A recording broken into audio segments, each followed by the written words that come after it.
Welcome to the weekly news roundup on TTV. I'm Najah Taha. Country Risks, a firm specializing in sovereign risk assessment, announced the Organization for Economic Cooperation and Development has released its latest update of country risk classifications. Mauritania was among the countries upgraded from category CRC7 to CRC6, reflecting an improvement in the country's credit and sovereign risk profile. The OECD country risk classification is used to assess the likelihood of a state defaulting on its external financial obligations or facing difficulties in converting foreign currencies. The organizers for the MSGBC Oil, Gas and Energy Conference and Exhibition, one of West Africa's leading regional events dedicated to energy project development and partnership promotion, have announced that Mohamed Ould Khalid, Mauritania's Minister of Petroleum and Energy, will participate as a keynote speaker. The conference will take place from December 8th to December 10th, 2025, bringing together senior executives, policymakers, and industry leaders to discuss emerging opportunities and major transformations in oil, gas, and energy sectors across the MSGBC basin, Mauritania, Senegal, the Gambia, Guinea-Bissau, and Guinea-Conakry.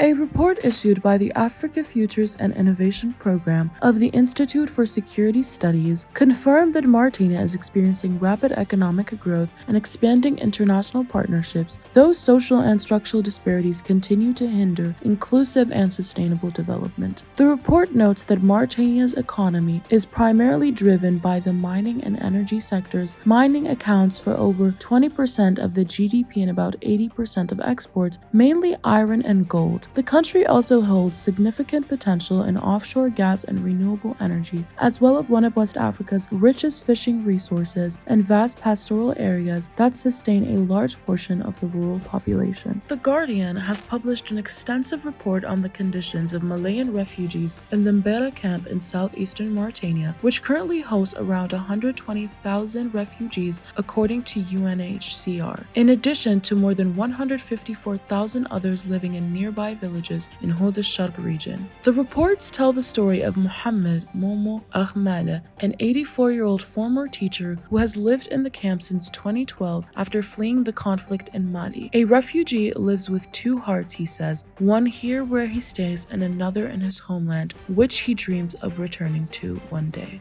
President Mohammed Ould Sheikh Al Ghazouani left Nouakchott on Thursday for Riyadh, Saudi Arabia, to attend the 9th edition of the Future Investment Initiative held in the Saudi capital from October 27th to 30th. President Ghazouani joins heads of state, government leaders, top investors, and global decision makers at this major international event to discuss global economic transformation and the role of innovation and investment in building a more sustainable future. The U.S. Embassy announced that the U.S. Departments of State, in cooperation with Departments of Treasury and Homeland Security, has launched a new pilot initiative known as the Visa Bond Pilot Program under existing legal authorities. According to the U.S. Embassy statement, Mauritania, along with Sao Tome and Principe, Tanzania, the Gambia, Malawi, and Zambia, has been designated as one of the countries included in this program. Beginning October 23, 2025, citizens or nationals holding passports issued by these companies who meet the eligibility requirements for a B1/B2 visa will be required to post a financial bond